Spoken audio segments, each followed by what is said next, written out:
Em nome do Pai, e do Filho, e do Espírito Santo. Amém. Evangelho de Jesus Cristo, segundo São Mateus. Glória a vós, Senhor. Naquele tempo, disse Jesus aos seus discípulos: quando o Filho do Homem vier em sua glória, acompanhado de todos os anjos, então se assentará em seu trono glorioso. Todos os povos da terra serão reunidos diante dele, e ele separará uns dos outros, assim como o pastor separa as ovelhas dos cabritos, e colocará as ovelhas à sua direita e os cabritos à sua esquerda. Então o rei dirá aos que estiverem à sua direita: vinde benditos do meu Pai, recebei como herança o reino do meu Pai, que o meu Pai vos preparou desde a criação do mundo. Pois eu estava com fome e me deste de comer, eu estava com sede e me deste de beber, eu era estrangeiro e me recebestes em casa, eu estava nu e me vestiste, eu estava doente e cuidaste de mim, eu estava na prisão e foste me visitar. Então os justos lhes perguntarão: Senhor, quando foi que te vimos com fome e te demos de comer, com sede e te demos de beber? Quando foi que te vimos como estrangeiro e te recebemos em casa, e sem roupa e te vestimos? Quando foi que te vimos doente ou preso e fomos te visitar? Então o rei lhes responderá: em verdade eu vos digo, que todas as vezes que fizeste isso a um dos menores de meus irmãos, foi a mim que o fizeste. Depois o rei dirá aos que estiverem à sua esquerda: afastai-vos de mim, malditos, ide para o fogo eterno, preparado para o diabo e para seus anjos. Pois eu estava com fome e não me deste de comer, eu estava com sede e não me deste de beber, eu era estrangeiro e não recebestes em casa, eu estava nu e não me vestiste, eu estava doente e na prisão e não foste me visitar. E responderão também eles: Senhor, quando foi que te vimos com fome ou com sede, como estrangeiro ou nu, doente ou preso, e não te servimos?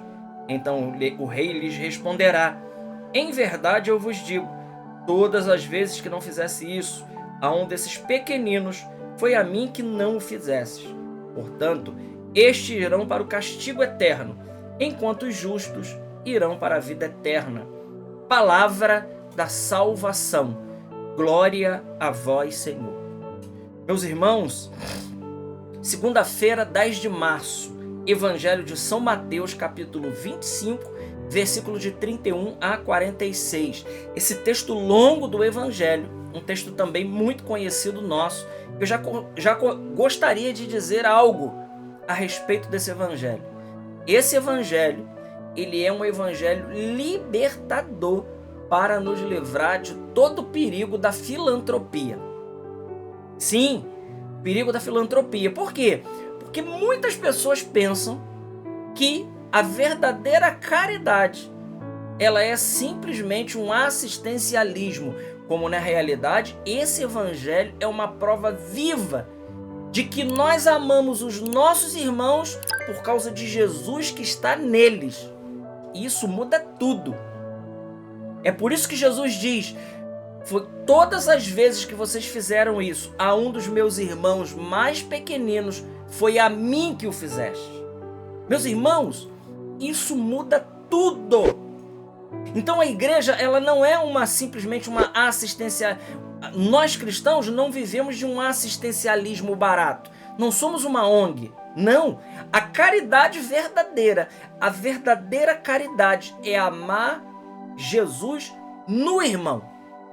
Não é amar o irmão simplesmente pelo irmão em si. Claro, amamos a pessoa também, mas quando nós amamos a Cristo nos irmãos, nos doentes, nos que estão presos, nos que estão sendo perseguidos, nos pobres, no estrangeiro, naquele que precisa de comida, naquele que precisa de uma assistência. Quando nós fizemos isso, amando ao Cristo que está nele, muda todas as coisas. Aí está a verdadeira caridade. É uma história maravilhosa e é verídica, né? Santa Isabel da Hungria. Santa Isabel da Hungria era uma princesa. Ela vivia num castelo. Ela tinha sido meio que obrigada a se casar, porque a intenção dela não era o casamento, mas ela casa para agradar os seus pais também. E a mulher já estava num odor de santidade enorme, muito grande, né? Essa história é maravilhosa. Vocês vão entender a diferença de uma filantropia de um assistencialismo barato para aliviar a nossa consciência do que a vivência do primeiro mandamento, que é amar a Deus acima de todas as coisas. Santa Isabel da Hungria, o marido não era convertido, ela vivia no palácio, junto com a sogra e tudo mais, até que um dia ela chega em casa, o marido chega em casa e Santa Isabel da Hungria tinha trazido um leproso e tinha colocado na cama, no leito dela. E a sogra já estava buzinando no ouvido do marido, que era o filho dela, no caso, né? E quando Santa Isabel da Hungria, ela traz o marido e ela leva até o quarto, ela diz: Jesus veio nos visitar hoje. Jesus veio nos visitar. E diz a história, que é verdadeira, que quando o marido olhou para o leproso, ele não viu o leproso e ele viu Jesus. E aquele homem, naquele momento, aquele homem se converte profundamente. Ele se torna, inclusive, depois mártir. Ele dá a vida por causa do Jesus que ele conheceu na pessoa do leproso, do doente. Então, é isso que o Evangelho está dizendo. Todas as vezes que você fizer isso a um dos pequeninos, foi a mim que o fizeste. Entende, irmãos? Isso aqui muda tudo. Isso muda toda a perspectiva de nós amarmos. E veja, o que parte da sociedade, até parte dos cristãos querem fazer hoje, eles querem simplesmente cumprir o segundo mandamento, que é amar o próximo como a si mesmo, sem primeiro cumprir o primeiro. O primeiro continua sendo o primeiro. Então nós amamos, e veja, e aqui é maravilhoso, porque eu não quero entrar aqui dentro dessa questão filosófica, mas não tem como a gente fugir disso. O objeto material do seu amor no pobre é o pobre, mas o objeto formal é Deus.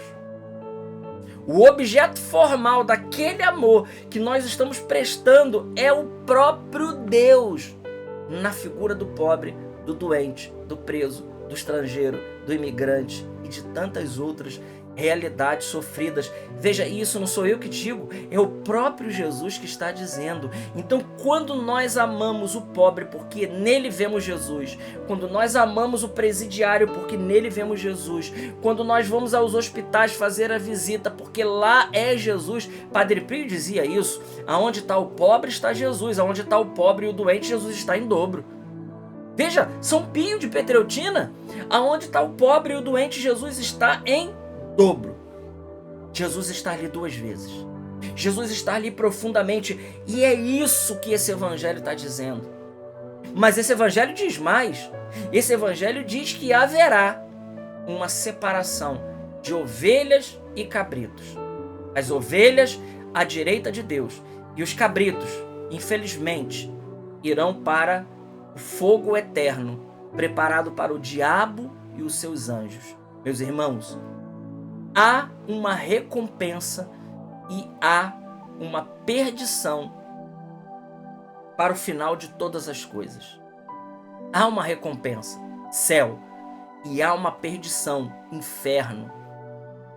O tempo da Quaresma nos leva a aprofundarmos esses temas.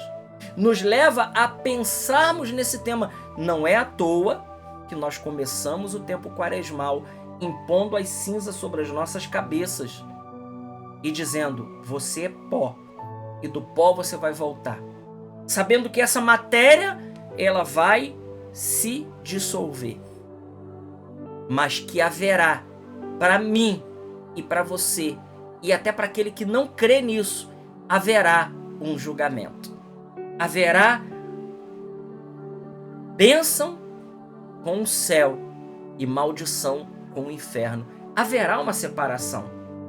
Então, o evangelho termina dizendo: portanto, esses irão para o castigo eterno, eterno, enquanto os justos irão para a vida eterna. Então tem castigo eterno e tem vida eterna. Pensemos nisso e lembremos que todas as vezes que nós fazemos isso a um pequenino, vendo Jesus naquele pequenino, seja em qual situação for, é o próprio Deus que nós estamos fazendo. Glória ao Pai, ao Filho e ao Espírito Santo, como era no princípio, agora e sempre. Amém. Salve Maria Imaculada.